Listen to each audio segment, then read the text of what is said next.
All right, gather around, ladies and jerks. Today, we're going to talk about Sega. Sega releases the Genesis. The hardware is amazing at the time.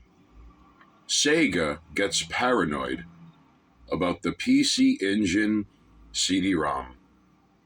So they make their own expensive CD add-on that offers no clear-cut advantage over the baseline Sega Genesis.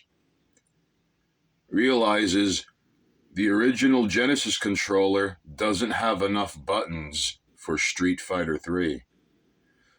So they release a new 6-button controller, which means developers have to choose which controller to build their games around.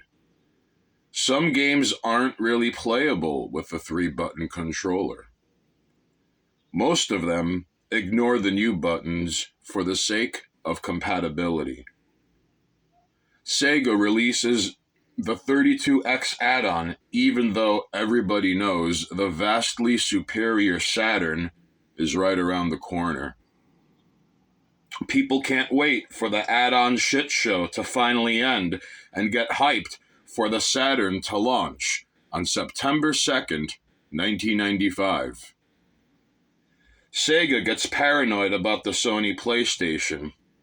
They abruptly launched the Saturn before its advertised launch date just so it could beat the PS1 to the market. Retailers get pissed as fuck and drop Sega like a brick. Developers are now pissed beyond belief because their games aren't ready.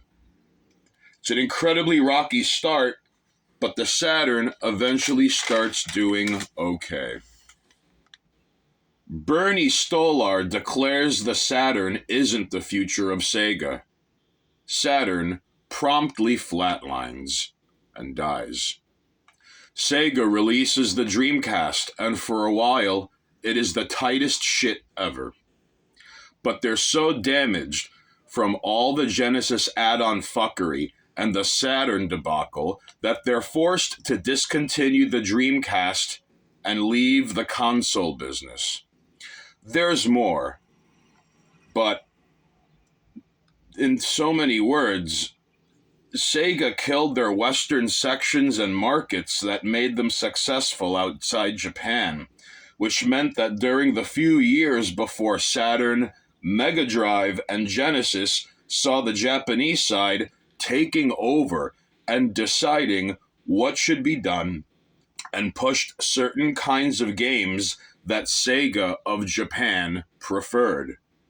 This management is why you still don't have new entries, proper remakes, just ports of games that were popular in the West, and even the likes of Eternal Champions are all but completely forgotten.